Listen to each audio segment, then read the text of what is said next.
Take two. These are the recitation solutions for Friday, April 17th. I recorded them uh, almost completely before and then noticed that Open Broadcaster Studio was doing something funny. So hopefully this will go smoothly. So here we have a diver jumping off of a high diving board. He tucks his body in as he falls.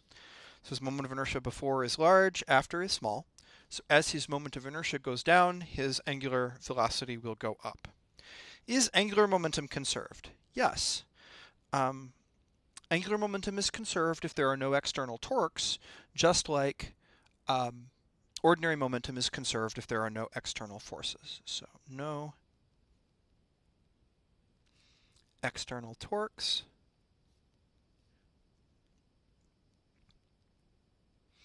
Angular momentum is conserved. Gravity doesn't apply a torque because gravity acts on an object's center. What must his tucked rotational velocity be if he takes 1.4 seconds to execute the somersaults before hitting the water? So angular velocity is the change in angle over the amount of time. So this is 3 revolutions over 1.4 seconds, which is 6 pi radians over 1.4 seconds because there are 2 pi radians in a revolution. So now if I go back to Google Calculator and I see what that number is, 6 times pi over 1.4 is 13.5 radians per second. What rotation rate must he impart to his body directly off the board and before the tuck to achieve this rotational velocity? So we're using conservation of angular momentum, right? So the initial angular momentum equals the final angular momentum. And angular momentum for an object rotating around its center is I omega. So I know I initial omega initial equals I final omega final. But I want to solve for omega initial, right? So omega initial is omega final times I final over I initial. So if I put these numbers in, omega initial is 13.5 radians per second times 4.2 kilograms meters squared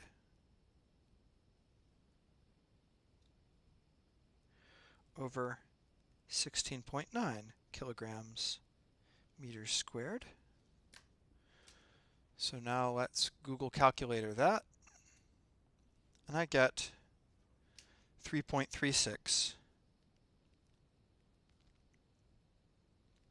radians per second. So this was a very simple conservation of angular momentum problem. We know all of the moments of inertia quite simply. Here we have another conservation of angular momentum problem, but in this case, we need to use 2 different expressions for angular momentum. So remember the angular momentum of a small particle, a small object moving relative to an axis is mv r perpendicular, where r perpendicular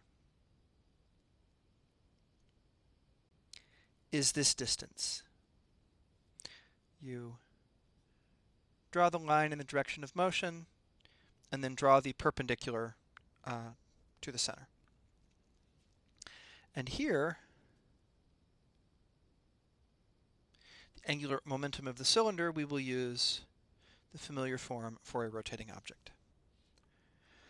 So, what is the angular momentum of the initial system of incoming particle and cylinder at rest? So here, this is just from the particle.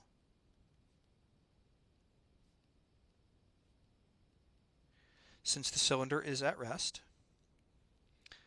So L initial is the mass of the particle times its velocity times the perpendicular component of its radius, but it sticks to the edge, right? So here, our perpendicular is just the radius of the cylinder, which is 10 centimeters. So this is going to be 20 grams times 10 meters per second times 10 centimeters. So don't forget your units when you do these conversions. 20 grams times 10 meters per second times 10 centimeters. So this is a fairly small amount. I get 0.02 meters squared kilograms per second, which are kind of funny units.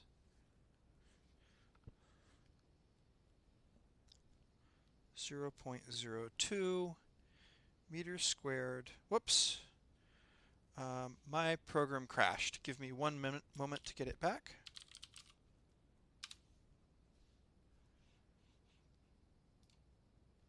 Here we are again.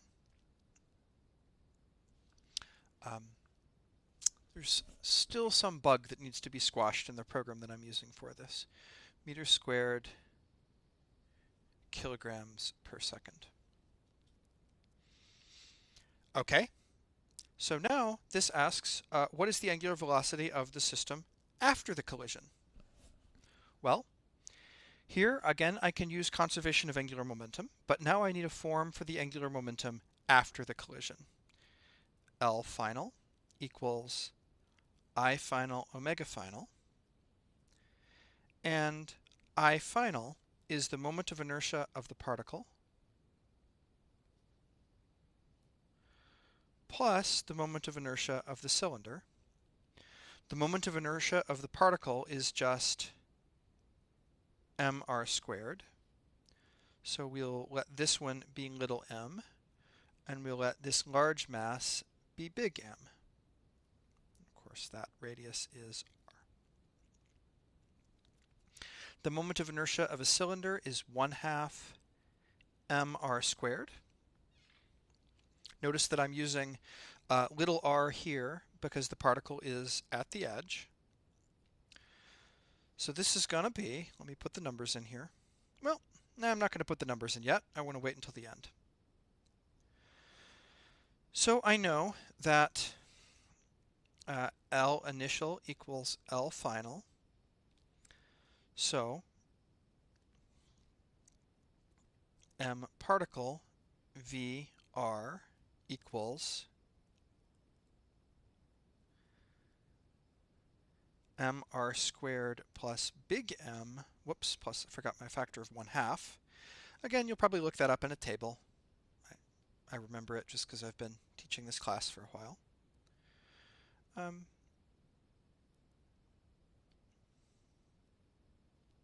Times omega final. Again, all of this stuff is just I final. So we can do a little bit of cancellation. We can cancel one of these r's here, and I get that omega final is the mass of the particle times its velocity divided by mr plus 1/2 big mr. So if we want numbers here, let's type this in. Divided by, what's the little one? 20 grams times, the radius was 10 centimeters, plus 1/2 times, what's the big one? 1/2 kilogram.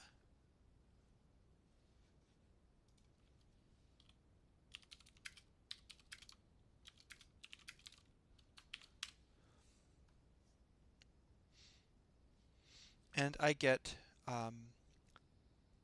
7.4 radians per second.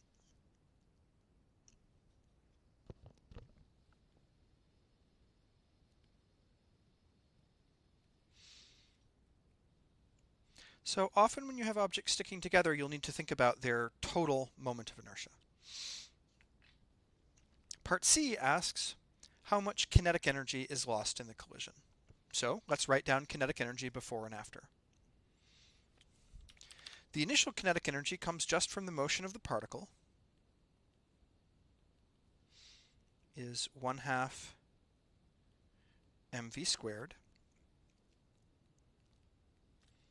The final kinetic energy, we're going to use the form for the kinetic energy of a rotating thing. So that's 1/2 I omega final squared. There's only one omega. We can just call it omega here. So if I want the difference between those, the loss is going to be 1/2 mv squared minus 1/2 I omega squared. And I know what these things are, right? This is 1/2 mv squared minus 1/2, and I know I, mr squared plus 1/2 big mr squared omega final squared. And I know all of these things now. So I can just type this into Google Calculator here. I'll write down the initial and the final, because I imagine many of you did that. So 1/2 mv squared, 1/2 times 10 grams times 10 meters per second squared is 0.5 joules minus, and all this stuff on the right. Let's see. 1/2, that comes from the 1/2 I omega squared. So mr squared is 10 grams times 10 centimeters squared plus 1/2 times 0.5 kilograms times 10 centimeters squared.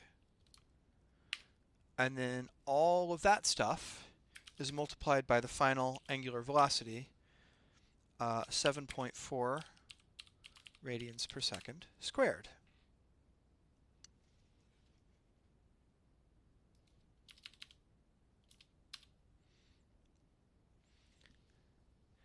And this gives me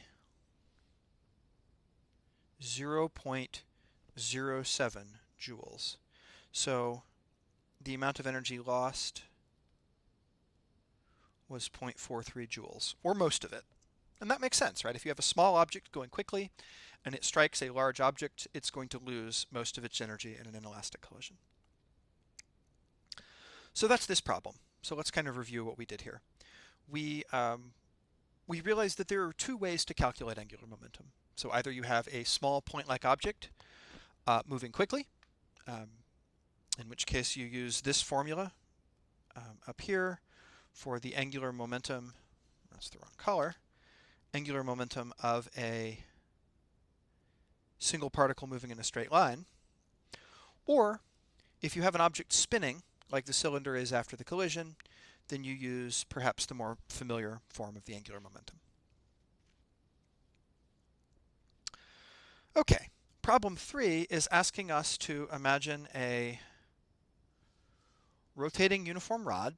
Let's see, we have a thing with a mass of 100 grams. We'll call this mass, I don't want the highlighter tool. Boop. There we go. We'll call this mass big M, this mass L. Two small beads, we'll call this mass little m, and we'll call this value 10 centimeters, we'll call this R naught. And this will be omega naught.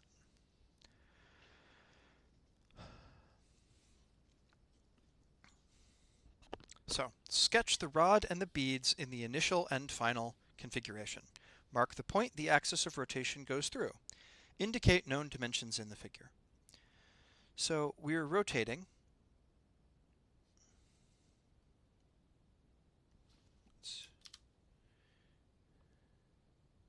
in some big circle.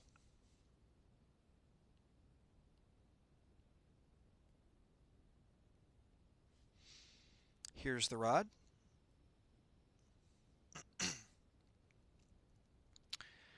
And we have these two objects on it. Let's see, they're close to the middle.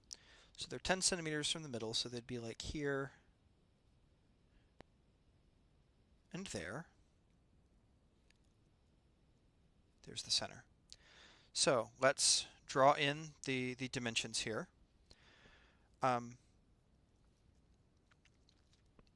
So this length right here, I'm calling R0, and then this whole length, I'm calling L.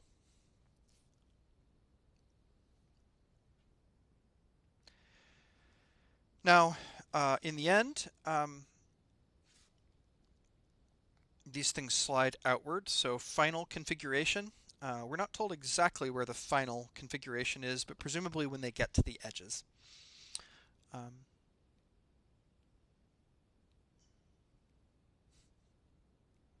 That tool. There we go.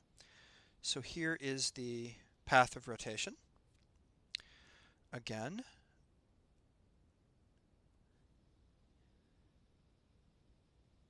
oh, I don't want dotted lines now. I want straight lines. So there's this spinning rod. There is the center. But now, these two beads have flown out to the edge. So now this distance between everything, is just L. So now let's work through and find omega final. So, is the moment of inertia of the rod and bead system the same in the initial and final configurations? Of course not, because things have moved toward the outside. The r squared in mr squared has gotten bigger. Calculate the initial and final moments of inertia, treating the beads as point particles. So I know the moment of inertia of a rod rotating around its center is 1/12 ml squared. I don't expect you all to have the table memorized. So here, L is L rod plus L beads. So initially,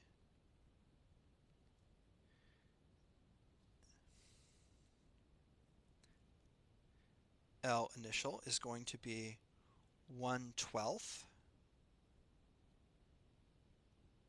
Actually, I'm going to color code this. I'm going to do the beads in orange, just so we can really easily see what comes from where. ML squared, and then plus the piece from the beads. So there are two of them. In fact, that 2 is just because there are literally two objects. M are not squared. And then final. Now the beads have moved out, so then they are at a distance of 1/2 L from the center.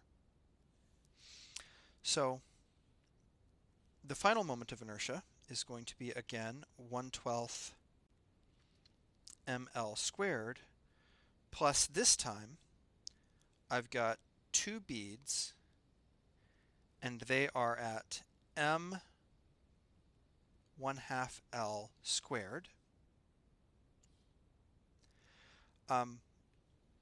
We can simplify that.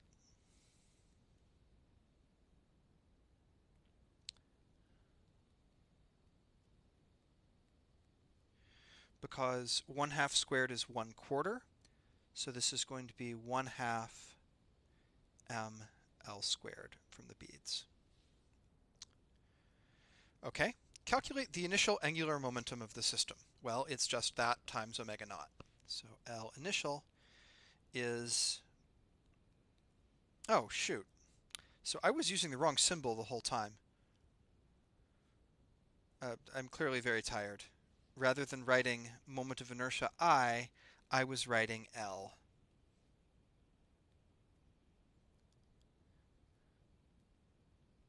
So if you all were very confused, you were right to be very confused.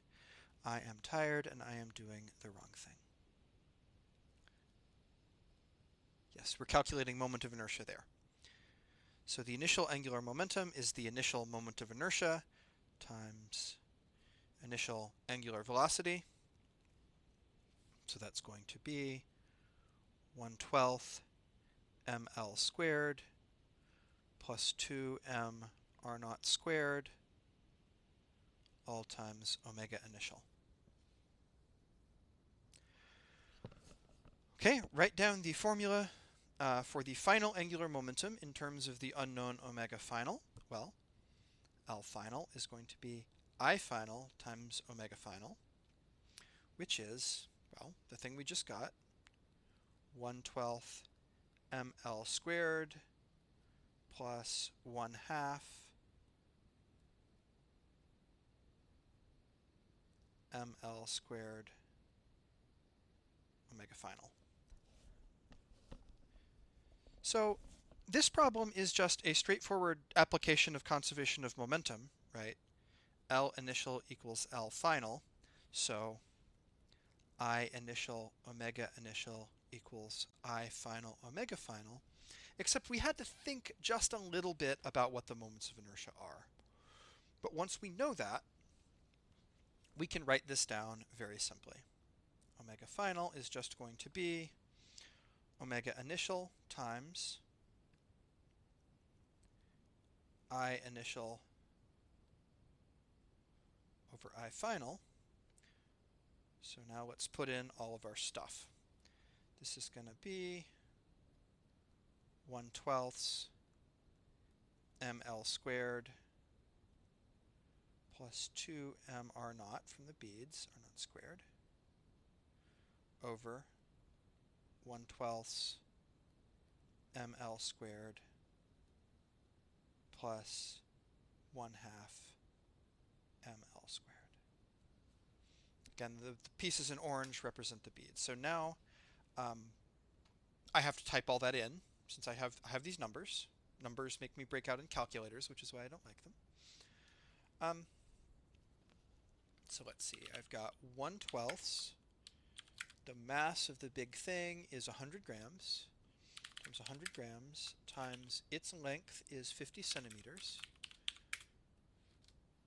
plus 2 times the mass of the beads is 30 grams,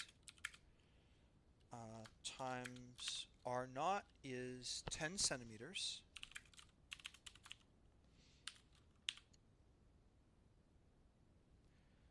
so that's the numerator.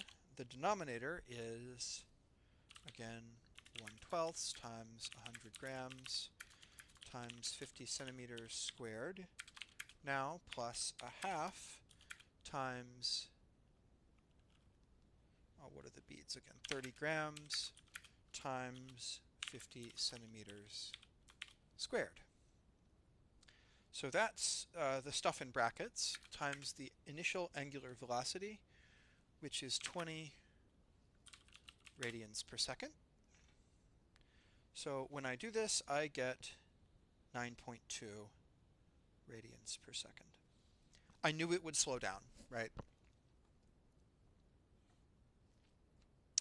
So that was pretty straightforward. But now we're thinking about what happens after the beads fly off the ends. Indicate in your previous figure the direction of motion of the beads after they fly off the ends of the rods. Ends of the rod. Well, so now we have to think about this thing moving. So if this thing is rotating counterclockwise, then when the beads fly off, they're going to continue to move tangent to the circle. Maybe it made an integer number of turns because I've drawn it in the same orientation. The beads will go that way, tangent to the circle. Do the beads have angular momentum about the rotation axis of the rod after they fly off? Yes. Remember, angular momentum of a point object is mv r perpendicular. Part 3, it's the same. How do we know that? Well, let's think about just the angular momentum of the beads, and we're going to calculate it both ways. This is a calculation that you should be familiar with. This kind of shows the equivalence of the two ways of calculating angular momentum. So before L beads is equal to I omega, which is we'll do 2. I'll make a note of this. This is just because they're 2 beads. It's not some funny factor from anywhere. It's just because there are literally 2 of these objects. 2m 1/2 L squared. But after, we're going to use this other formula. Again, there's 2 of them times some velocity times r perpendicular. Well, r perpendicular is 1/2 L. Whoops, forgot the omega here.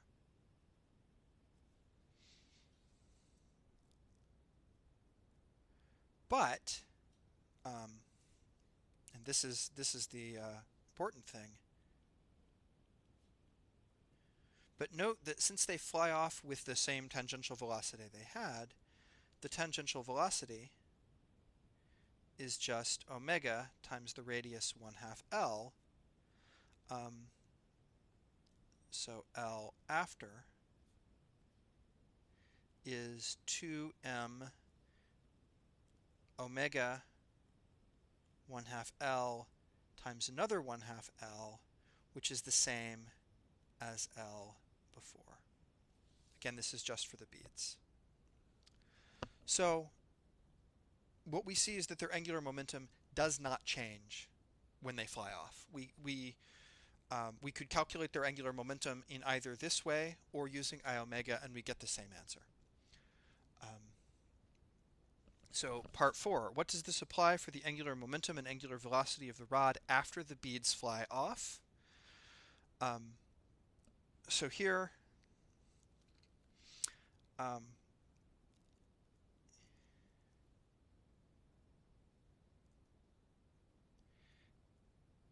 if the angular momentum of the beads doesn't change,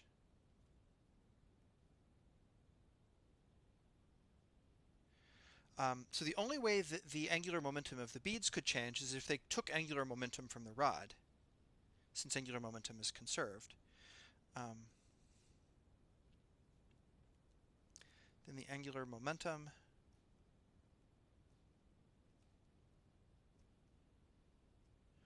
of the rod